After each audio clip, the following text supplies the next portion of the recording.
Please subscribe the channel and press bell icon for notification. And welcome to Awaaz overdrive. मैं हूं दीपाली राणा और आज overdrive में हम आपको दिखाएंगे प्रीमियम हैचबैक सेगमेंट में बेस्ट कौन, नई i20, बलिनो, पोलो या होंडा जैज। सर्विस करवाते वक्त किन बातों का रखें ध्यान, और हमारे एक्सपर्ट टूटू धवन बताएंगे 17 लाख रुपए के बजट में बेस्ट एसयूवी कौन सी है। आपके बजट के अंदर वैसे तो गाड़ियाँ बहुत आती हैं, but I think great value for money. आवाज ओवरड्राइव में आपका स्वागत है। नई Hyundai i20 आने के बाद प्रीमियम हैचबैक सेगमेंट में कंपटीशन काफी टफ हो गया है और अब इसमें कई प्लेयर्स मौजूद हैं। ऐसे में अगर आप प्रीमियम हैचबैक खरीदने का सोच रहे हैं और डिसीजन नहीं ले पा रहे हैं कि कौन सी गाड़ी इस सेगमेंट में बेस्ट है, तो देखिए स्टोरी और उसके बाद लीजिए डिसीजन कि आपको कौन सी गाड़ी खरीदनी चाहिए प्रीमियम हैचबैक सेगमेंट में।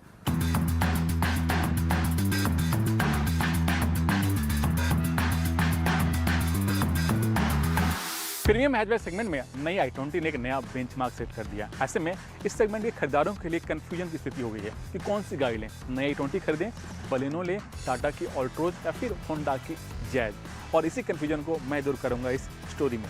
तो सबसे पहले जान लेते हैं कि इन गाड़ियों की कीमत कितनी है, क्योंकि कीमत ही तय करता है कि कौन सी गाड़ी आपके बजट में फिट बैठती है। तो कीमत के लिहाज से देखें तो जो टाटा की ऑल्ट्रोज है वो सबसे सस्ती है। उसकी कीमत शुरू होती है 5,44,000 से, जबकि जो नई i20 है वो थोड़ी सी महंगी है। लेकिन महंगी होने के पीछे वजह है कि उसमें कई सारे नए फीचर्स दिए गए हैं और नई टेक्नोलॉजी का इस्तेमाल किया गया है।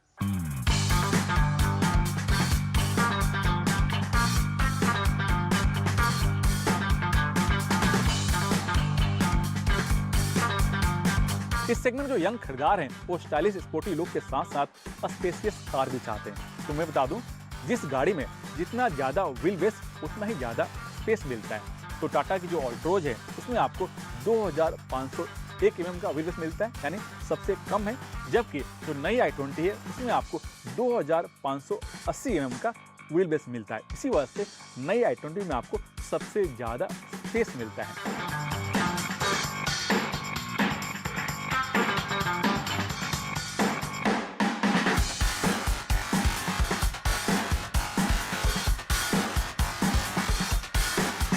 इंजन और पावर की बात करें तो यहाँ पर भी कंफ्यूजन की स्थिति है और इसी कंफ्यूजन को मैं आपको एक एक करके दूर कर देता हूँ। तो जो नई i20 है उसमें आपको 3 इंजन के ऑप्शन मिलते हैं। 1.2 लीटर जिसका पावर आउटपुट है 83 bhp और 88 bhp ऑटोमेटिक गियर के साथ। दूसरा है 1 लीटर टर्बो इंजन जिसका पावर आउटपुट है 120 bhp। तीसरा है 1.5 लीटर डीजल इंजन जिसका पावर आउटपुट है 100 bhp। दूसरी तरफ है बलेनो। तो बलेनो में भी आपको 2 इंजन का ऑप्शन मिलते हैं, एक है नॉर्मल, दूसरा Please subscribe the channel and press bell icon for notification. है हाइब्रिड। नॉर्मल में आपको 83 bhp पावर मिलता है, जबकि हाइब्रिड में आपको पावर मिलता है 88 bhp। तीसरा है टाटा की ऑल्ट्रोज। उसमें भी आपको पेट्रोल और डीजल दोनों इंजन का ऑप्शन मिलते हैं। जो पेट्रोल है उसमें आपको इंजन मिलता है 1.2 लीटर जिसका पावर आउटपुट है 83 bhp। दूसरा है 1.5 लीटर डीजल इंजन जिसका पावर आउटपुट है 90 bhp। तीसरा है होंडा की जैज। उसमें आपको सिर्फ पेट्रोल इंजन का ऑप्शन मिलता है, वो है 1.2 लीटर जिसका पावर आउटपुट है 90 bhp। अगर आप ऑटोमेटिक गाड़ी खरीदने की सोच रहे हैं तो मैं आपको बताता हूँ कि किस गाड़ी में आपको ऑटोमेटिक गियर का ऑप्शन है और किस गाड़ी में ऑटोमेटिक गियर का ऑप्शन नहीं है। तो जो नई i20 है उसमें आपको 3 ऑटोमेटिक गियर का ऑप्शन मिलते हैं, जबकि बलेनो है उसमें आपको CVT गियर का ऑप्शन मिलता है। और जो होंडा की जैज है उसमें भी आपको 7 स्पीड CVT गियर का ऑप्शन मिलता है। लेकिन जो टाटा की ऑल्ट्रोज है उसमें आपको सिर्फ 5 स्पीड मैनुअल गियर का ही ऑप्शन मिलता है, यानी उसमें आपको ऑटोमेटिक गियर का ऑप्शन नहीं है। इस सेगमेंट जो खरीदार हैं वो लुक, फीचर्स, परफॉर्मेंस के साथ साथ माइलेज जानना चाहते हैं कि गाड़ी कितना देती है। तो मैं आपको बता दूं कि जो नई i20 है उसका जो पेट्रोल वेरिएंट है उसमें आपको 20 किलोमीटर का माइलेज मिलता है, जबकि जो उसका डीजल वेरिएंट है उसमें आपको 25 किलोमीटर का माइलेज मिलता है, कंपनी का दावा है। दूसरी तरफ है बलेनो।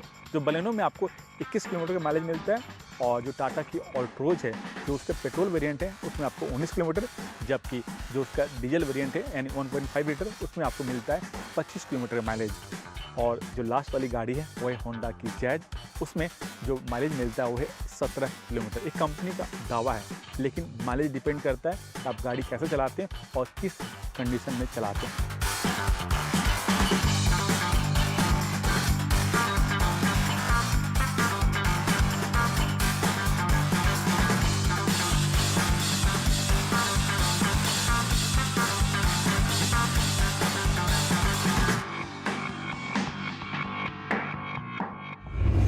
अब यहाँ से सीधे रुक करते हैं हमारे खास segment Servo present tip of the week का।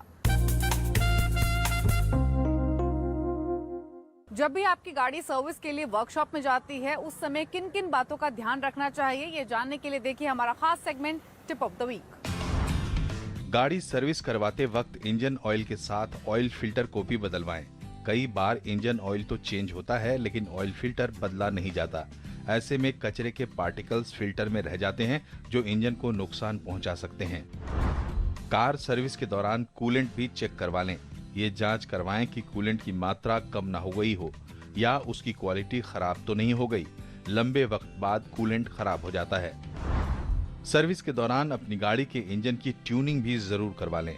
15 से 20 हजार किलोमीटर चलने के बाद इंजन के कई कंपोनेंट घिस जाते हैं। सभी कंपोनेंट सही से काम करें, इसके लिए इंजन की ट्यूनिंग करवाना बेहद जरूरी है। सर्विस करवाने के बाद सभी कंपनियों की अपनी एक चेकलिस्ट होती है, उसे एक बार जरूर क्रॉस चेक कर लें। साथ ही आपकी गाड़ी में सर्विस से पहले जो स्पेसिफिक दिक्कतें बताई गई थी वो क्या ठीक हुई या नहीं, इस बात की भी जांच जरूर कर लें। सर्विस के दौरान अलाइनमेंट और व्हील बैलेंस करवाना भी बहुत जरूरी होता है। ऊबड़ खाबड़ सड़कों पर चलने से गड्ढों की वजह से बिगड़ जाती है। इस वजह से गाड़ी के टायर एक साइड ज्यादा घिस जाते हैं और ड्राइव पर भी असर पड़ता है। इसलिए व्हील अलाइनमेंट और बैलेंस करवा लें। आपकी कार की अगली सर्विस कब होने वाली है, साथ ही उस सर्विस में क्या क्या काम होगा और कितना खर्च आएगा, इस बात की जानकारी भी जरूर ले लें। इमरजेंसी ब्रेकडाउन नंबर और सर्विस एडवाइस का नंबर भी नोट कर हमेशा अपनी गाड़ी में रखें।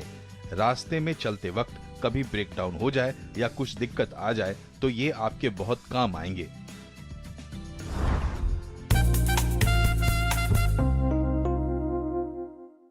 ढेर सारे सवाल हमें मिले हैं और जो पहला क्वेश्चन आया है वो सुशांत ने भेजा Please subscribe the channel and press bell icon for notification. है।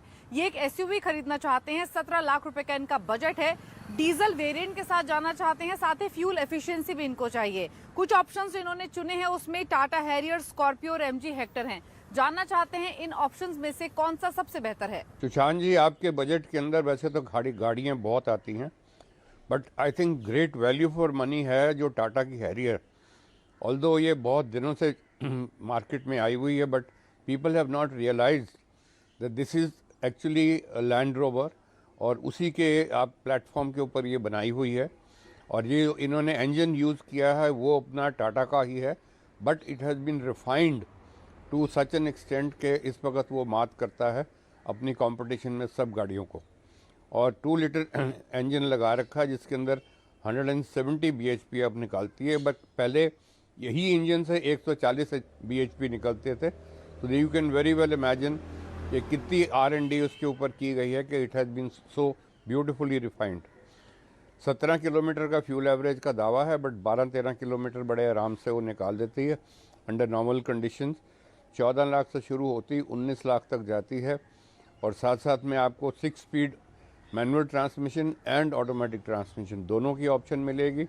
एंड फीचर्स जो इस वक्त आपको और गाड़ियों के अंदर हैं वो भी इस गाड़ी के अंदर आपको मिलेंगे। निशित ने अगला सवाल भेजा है जामनगर गुजरात से। 80 किलोमीटर की इनकी डेली ड्राइव है और ये ड्राइव यूजुअली हाईवेज पर होती है। एक सीएनजी कार खरीदना चाहते हैं 5 लाख रुपए के बजट में। वैगनआर, सिलेरियो, एस्प्रेसो, ये कुछ ऑप्शन है जो इन्होंने चुने हैं। जानना चाहते हैं किस ऑप्शन के साथ जाएं। निशित जी, आपके बजट के अंदर तो मारुति की तरफ से ही पेशकश मिलेगी, और उन्होंने एक फैक्ट्री से फिटेड आपको सीएनजी किट्स लगा कर देते हैं, और उसके अंदर आपको एस्प्रेसो जो उनकी नई आई है which looks like a small SUV, very smart looking, और 1 लीटर का इंजन है, 67 bhp निकालती है, और 21 किलोमीटर का दावा है पेट्रोल के साथ, जबकि 1 किलो सीएनजी के साथ आपको 31 किलोमीटर निकाल के देगी। सो बहुत बढ़िया है और बहुत बढ़िया प्रोडक्ट है मारुति का। आफ्टर सेल सर्विस बहुत बढ़िया है एंड रेजिड्यूल वैल्यू मैक्सिमम मिलेगी। 375 से शुरू होती है और 5 लाख रुपए तक जाती है with assurance of Maruti service backup. Rahul Bora ने अगला सवाल भेजा है। ये एक इलेक्ट्रिक स्कूटर खरीदना चाहते हैं। जानना चाहते हैं मार्केट में कौन कौन से विकल्प मौजूद हैं और कौन सा सबसे बेस्ट है। Rahul ji, scooters, electric scooters तो अब हिंदुस्तान के अंदर बहुत लोग हैं जो बनाना शुरू कर दिया है, और बहुत से ऐसे हैं जो चाइनीज़ किट्स आते थे उनको असेंबल करके देते थे। बट हीरो एक इलेक्ट्रिक कंपनी जो है वो अपना ही उन्होंने स्कूटर बनाया है। And the good thing is कि इट्स पैन इंडिया, आपको आप सर्विस भी मिलेगी, स्पेयर्स भी मिलेंगे। So I think this is going to be the best option for you. और उसके अंदर एक मॉडल आता है पोटॉन जो बहुत पावरफुल है and it gives you 45 kilometres की टॉप स्पीड देता है और 80 किलोमीटर की रेंज है। ये रेंज तो खैर अंडर आइडियल कंडीशंस होती हैं, बट सेफ आपको 50-60 किलोमीटर तो ज़रूर मिलेंगे। एंड 60,000 रुपीज़ की उसकी कॉस्ट है। आजकल कुछ उनके चले हुए हैं प्रमोशंस जिसके अंदर आपको डिस्काउंट भी मिल सकते हैं। So you are at the best time at the moment. Year is coming to an end, साथ साथ में अभी सेलिब्रेशन दिवाली की हुई हैं। So I am sure you would be able to avail the discounts that are available. Danish Patel ने अगला सवाल भेजा है। ये किया सेल्टॉस खरीदना चाहते हैं, साथ ही क्रेटा के बारे में भी जानना चाहते हैं कि पेट्रोल वेरिएंट कैसा है। यानी ये किया सेल्टॉस और Hyundai क्रेटा के बीच में कंफ्यूज है। आपके हिसाब से कौन सा बेहतर ऑप्शन है? Dennis ji, for your information, ये दोनों गाड़ियों के जो मालिक हैं वो सेम हैं and the companies belong to one organisation. और ये दोनों गाड़ियाँ आर नाउ लोडेड और सारे फीचर्स आर 100% सेम। पहले जो नई क्रेटा आई थी उसके अंदर कुछ फीचर्स ज़्यादा थे, पर अब सेल्टॉस की 1 ईयर सेलिब्रेशन वाली गाड़ी के अंदर everything is same now. But I will still recommend कि आप सेल्टॉस लीजिए because it is definitely a better looking vehicle. Creta अब तो खैर 3-4 साल हो चुके हैं, so this will be give you a better on road appearance. 1.5 litre petrol engine है, 113 bhp निकालता है और मैन्युफैक्चरर्स का दावा है कि 16 किलोमीटर का फ्यूल एवरेज आपको देगी, जबकि आपको 12 किलोमीटर के आसपास डेफिनेटली निकाल के देगी। 10 लाख से प्राइस शुरू होती है और 14.5 तक जाती है। और इसके अंदर मैनुअल एंड ऑटोमेटिक CVT ये दोनों की ऑप्शन मिलेगी, plus all the possible feature जो इस वक्त कनेक्टेड आने शुरू हो गए हैं आपकी गाड़ियों के अंदर, वो सब आपको मिलेंगे। राहुल पटेल ने अगला सवाल भेजा है। 10 लाख रुपए का इनका बजट है, एक SUV लेना चाहते हैं, स्पेशली कॉम्पैक्ट सेगमेंट में। मारुति ब्रीजा या फिर किया सोनेट, इन दोनों में से कौन सा बेहतर ऑप्शन है? राहुल जी, आजकल में तो फैशन चला हुआ है सोनेट का, क्योंकि इस सेगमेंट के अंदर इतने सारे फीचर्स और इतनी सारी आपको वारंटीज़ और कोई भी मैन्युफैक्चरर नहीं देता। और इस गाड़ी के अंदर it comes fully loaded and connected through a smartphone. साथ साथ में आपको मैनुअल एंड ऑटोमेटिक ट्रांसमिशन की ऑप्शंस भी मिलेंगी। 3 इंजन ऑप्शंस हैं इसके अंदर। 1.2 लीटर पेट्रोल जो 83 bhp निकालता है, डीजल है 1.5 लीटर जो 100 bhp है, और एक जो सबसे ज़्यादा पॉपुलर है आजकल वो है 1 लीटर का turbo, that's the petrol engine which takes out 120 bhp, और वो सबसे ज़्यादा इकोनॉमिकल एंड वांटेड है। 6.7 लाख से शुरू होती है प्राइस और 12 लाख तक जाती है। And being a new एंट्रेंट plus the feature जो इसके अंदर आते हैं आपको और इस सेगमेंट के अंदर कोई भी मैन्युफैक्चरर नहीं दे रहा। संदीप गुप्ता ने सवाल भेजा है। इन्होंने हाल ही में नई वैगनार खरीदी है CNG वेरिएंट में और जानना चाहते हैं कि क्या इनको एंटी रस्ट कोटिंग के साथ जाना चाहिए इस गाड़ी के लिए या फिर नहीं, बताइए। संदीप जी, जो मॉडर्न गाड़ियाँ हैं वो थ्रू द मैन्युफैक्चरिंग प्रोसेस ये सब केमिकली कोटेड बॉडीज़ आती हैं और they have a rust preventive coating on it also, जिसको कहते हैं इलेक्ट्रिकल फॉस्फेटिंग। तो वो फॉस्फेटिंग से आपको गाड़ी की कोई रस्ट प्रूफिंग की ज़रूरत नहीं होती। हाउएवर, जो if you are in a very densely moisturised place जहाँ पर आप रह रहे हैं, जैसे नेक्स्ट टू अ सी या कोई बहुत गीला जहाँ पर एटमॉस्फेयर रहता है वहाँ पे रह रहे हैं, तो हाँ डेफिनेटली आप उसको अंडर कोटिंग को रबराइज कराइए और वो डीलर से कराइए। उनसे आप कोटेशन भी ले लीजिए कि किस टाइप की कोटिंग होती हैं। अलग अलग टाइप की कोटिंग्स होती हैं फॉर डिफरेंट यूज़। तो it also sound works out as a sound deadener plus prevention of rusting underneath.